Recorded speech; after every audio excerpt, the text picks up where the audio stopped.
भगवान सूर्य नारायण की उत्तर की गति को हमेशा से शुभ माना गया और जिस दिन सूर्य मकर राशि में प्रवेश करते हैं उसी को मकर संक्रांति कहते हैं। और कालक्रम में कई सारे देश के अलग अलग हिस्सों में मकर संक्रांति, पोंगल, लोहड़ी, माघ बिहू, उत्तरायण और उत्तर प्रदेश, मध्य प्रदेश, बिहार में खिचड़ी उत्सव के नाम से भी इसको जाना जाता है। मूलतः ये किसानों का उत्सव है और यहां से किसान अपने नए साल की एक प्रकार से शुरुआत करते हैं। और कवि कालिदास ने भारत के लिए एक बहुत सुंदर शब्द प्रयोग किया था, उत्सव प्रिय जनाहा। भारत के लोगों को उत्सव प्रिय होते हैं। हर ऋतु में, हर सीजन में हमने उत्सवों का आयोजन किया है और उत्सव के माध्यम से पूरे समाज को एकत्रित कर हम आगे बढ़ने की सोच रखने वाले लोग हैं और उत्तरायण उसी का एक हिस्सा है। एक प्रकार से ठंडी के मौसम से, सर्दी से निजाज पाकर हम बसंत की ओर भी प्रयाण करते हैं, वो भी उत्तरायण से ही शुरू होता है। और आज दिल्ली सरकार और डीडीए ने तीसरे पतंग महोत्सव का आयोजन किया है। ये शुरुआत जो हुई है वो शुरुआत इसको सातत्यपूर्ण प्रयास से ज्यादा लोकप्रिय, ज्यादा लोकभोग्य बनाने की जरूरत है। मित्रों, पतंग उत्सव इस समग्र देश की जनता को दिल्ली से जोड़ेगा और आगे ये जाकर समग्र देश का उत्सव बन सकता है। और मेरा तो आग्रह है दिल्ली प्रशासन से और डीडीए से कि पतंग उत्सव को दिल्ली में और सारे देश में पतंग उत्सव में दिल्ली के पतंग उत्सव को केंद्र बनाने के लिए एक समिति बनाकर इसके विस्तार का और इसकी जन भागीदारी का चिंता कर इसको एक प्रकार से परिपूर्ण उत्सव बनाना चाहिए। और मैं एलजी साहब को बधाई देता हूं कि उन्होंने पतंग उत्सव का स्थान भी बांसेरा में रखा है। जब एलजी साहब ने एक बार मुझे यहां बुलाने के लिए कहा तब मैं थोड़ी असमंजस में था। कितने सारे बांस लगा देना तो बड़ा सरल है, क्या ये दिल्ली के मौसम में और इस प्रकार के वातावरण में बढ़ पाएंगे क्या? मगर आज बांसेरा को देखिए, देश की हर नस्ल का बांस दिल्ली को अपना बनाकर एक सुंदर प्राकृतिक स्थान इस बांसेरा में बन चुका है। ये बांसेरा एक प्रकार से परिचायक है कि कोई अपने संकल्प को जमीन पर उतारने के लिए कृत निश्चयी हो तो कैसे परिणाम आ सकता है। और ये बांसेरा आज दिल्ली वासियों के लिए एक बहुत सुंदर स्थान बना है। बांसेरा के उपयोग को बढ़ाने के लिए और यहां पर जनता इस बहुत अच्छे प्राकृतिक स्थल पर आए, इसके लिए भी दिल्ली सरकार ने अच्छे से आयोजन करने की जरूरत है। यहां थीम पेविलियन है, पतंगों का इतिहास और पतंगों का युद्धकालीन उपयोग, उसका भी एक प्रकार से प्रदर्शन किया गया है।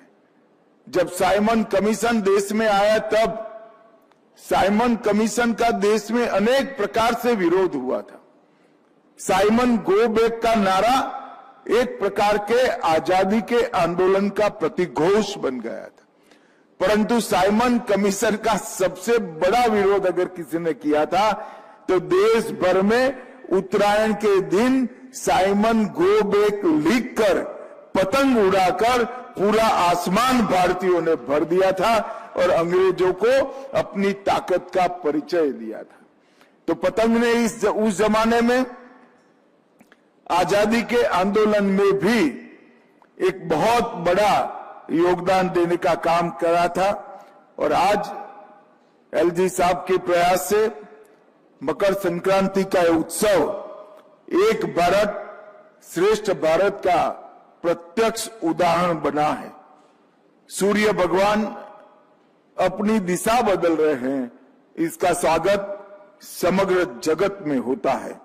पंजाब और हरियाणा में हम इसको लोहड़ी के रूप में मनाते हैं, तमिलनाडु में पोंगल के रूप में मनाते हैं, आसाम में माघ बिहू, पश्चिम बंगाल में पौष संक्रांति कहते हैं, गुजरात और महाराष्ट्र में उत्तरायण के रूप में मनाते हैं, और मध्य प्रदेश, उत्तर प्रदेश और बिहार में खिचड़ी या संक्रांत खिचड़ी के नाम से इसको मनाने की परंपरा है।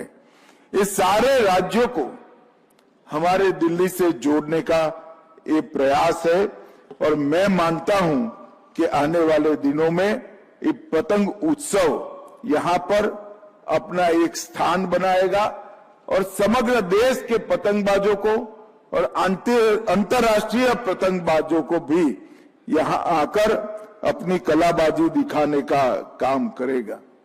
मित्रों, अभी अभी मोदी जी ने सोमनाथ स्वाभिमान पर्व में गुजरात में हिस्सा लिया। 8 तारीख से 11 तारीख तक सोमनाथ स्वाभिमान पर्व मनाया गया।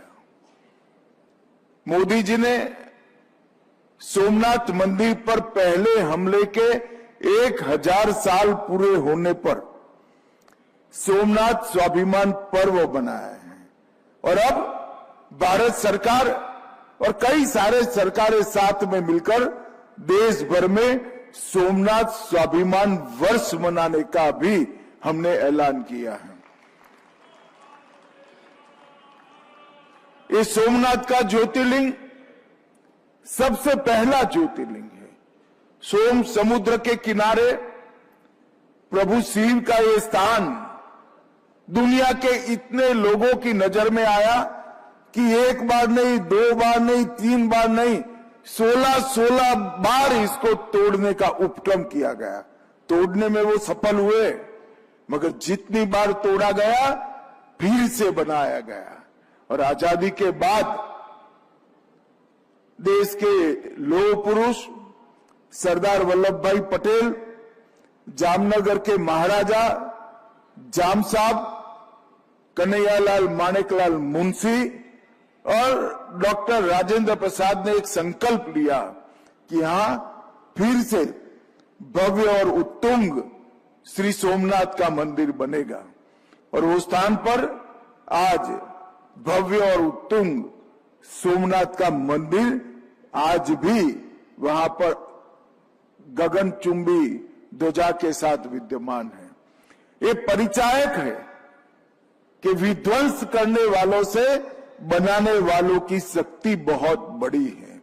इसको तोड़ने वाले मोहम्मद गजनी, मोहम्मद बेगड़ा, अलाउद्दीन खिलजी कहीं पर आज दुनिया के नक्शे पर नहीं दिखाई पड़ते हैं, और सोमनाथ का मंदिर पूरी दुनिया के सामने सम्मान के साथ वही जगह पर खड़ा है। ये प्रतीक है सनातन धर्म की अजरता का, अमरता का, और भारतीय संस्कृति के मूल तत्व अमर है, इसका ये प्रतीक बना है। सोमनाथ स्वाभिमान पर्व और सोमनाथ स्वाभिमान वर्ष हम सब भारतीयों के लिए हमारी संस्कृति को अटल, अडिग और अमर बनाने का एक संकल्प का पुनस्मरण कराने का वर्ष है। मित्रों,